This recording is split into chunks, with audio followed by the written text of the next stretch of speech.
Titan Machinery България стартира поредица от полеви демонстрации на селскостопанска техника, които ще се проведат в цялата страна. Кампанията започна от Добрич, където въпреки падналия през нощта обилен дъжд и калната почва, се събраха десетки фермери от региона, за да се запознаят с новите серии трактори и сеялки, които Titan Machinery предлага от тази година. Повече за кампанията разказа пред Фермер БГ Диляна Иванова, изпълнителен директор на Titan Machinery. Всеки месец ще има в всеки един офис, всеки един регион ще има демонстрация на различни машини, в зависимост според потребността на потребителите и според сезона. Както виждате, в момента основно акцентираме на сеялките. Предлагаме и сме изложили 3 вида сеялки, които са в момента на полето и ще бъдат представени на нашите потенциални клиенти. Акцент на презентацията край Добрич беше поставен на сеялките за редови култури на Квернеланд, 16-редовата Акорд TF Maxi и 6-редовата Optima, както и Вадерщат сеялката Tempo F. Titan Machinery предлага сеялки с различна големина и ценови диапазон, подходящи както за земеделците с големи стопанства, така и за тези с по-малко обработваеми площи. Тези сеялки, които в момента демонстрираме, са 3 вида, които сме предложили модели на различни фирми и те са в различен ценови сегмент. Това е причината да покажем и трите, за да може всеки според размера на стопанството и възможностите и потребностите, разбира се, да купи сеялката, която му е необходима. В полето на земеделска кооперация Победа беше представена 16-редова сеялка с торовнасене Квернеланд Акорд TF Maxi. Всяка изсяваща секция на сеялката се задвижва индивидуално чрез електрически мотор, благодарение на което на ден могат да бъдат засети до 1000 декара при намалени експлоатационни разходи на трактора.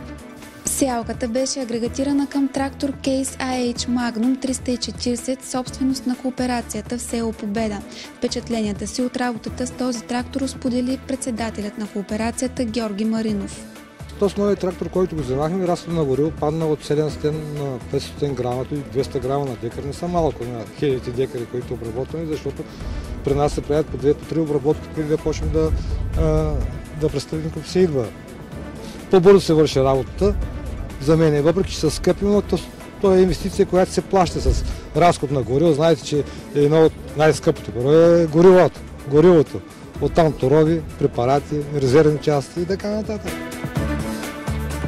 Новите машини и новия инвентар, който сме закупили от тях, за една седмица се върши едно мероприятие, което например сега да изкултивираш 6000 декара и да ги засееш по най-бързия начин, да можеш после да сложиш агрохимията, да запечаташ полета, да се чисти от плевели, защото има ли плевели в едно поле, не е обработено, значи няма никаква продукция после.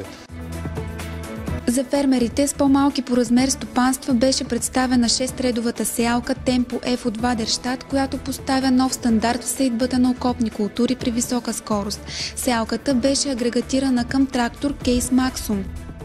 На презентацията фермерите имаха възможността да се запознаят и с комбайн Case Axial Flow 9230, прикачна пръскачка Текнома, навесна торачка Квернеланд Extra 2000, както и с тракторите от серията Case Farmal 95A.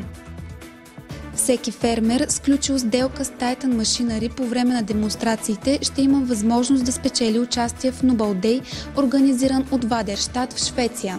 За всяка една демонстрация ще има по един победител, който е направил и закупил техника на най-голяма стойност.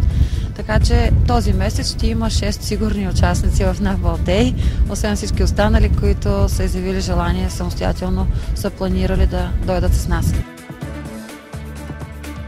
28 май е първия ден, тогава ще пътуваме за Швеция, ще бъде няколко дни в завода.